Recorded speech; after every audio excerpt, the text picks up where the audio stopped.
Target sang Philippine Drug Enforcement Agency o kunang PDEA Region 6 nga makapatigayon sa drug destruction o kung magsunog sa mga nakumpiskar nga illegal nga droga antes ang bulan sa Nobyembre 2025. Sa interview sa K5 News sa Family Wilo kay Maria Graciela Tanalion, Information Officer sa PDEA 6, ginapahayag sila nga pagkatapos ang drug bypass operation, ginamutang sa evidence room ang mga nakumpiskar kag ginahulat ang pagpasaka sang kaso sa diyan ginapresentar ini bilang ebidensya sa korte. Tugang paniya mayara sang evidence custodian nga amo ang nagapatigayon sang inventory kag amugid lamang ang makasulod sa nasamit nga facility sa diin bisan ni sagid lamang ka gramo ang manginkulang mayara sang salabto ng custodian.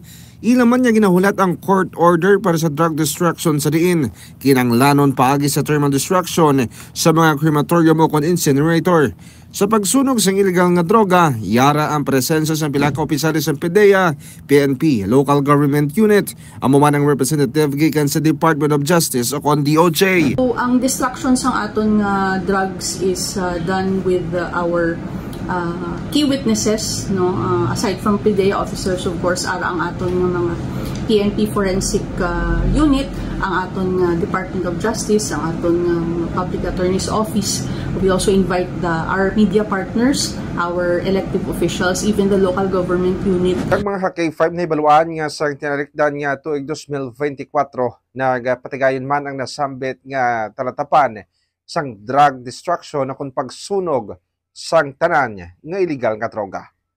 Ako naman si K5 Aaron Refoyo para sa Kampiyon na Balita, Serbisyo Publiko kag Kalingawan sa Iloilo, K5 News FM. Balita ang ginadulong sa inyo sang DTX Coffee Mix. Himo sa natural nga sangka pareho sang amarkuso, chia seeds, sugared cane extract powder. DTX Coffee Mix. Nakakapi ka na, naka-detox ka pa. DTX Coffee Mix. Mabakal sa mga butika.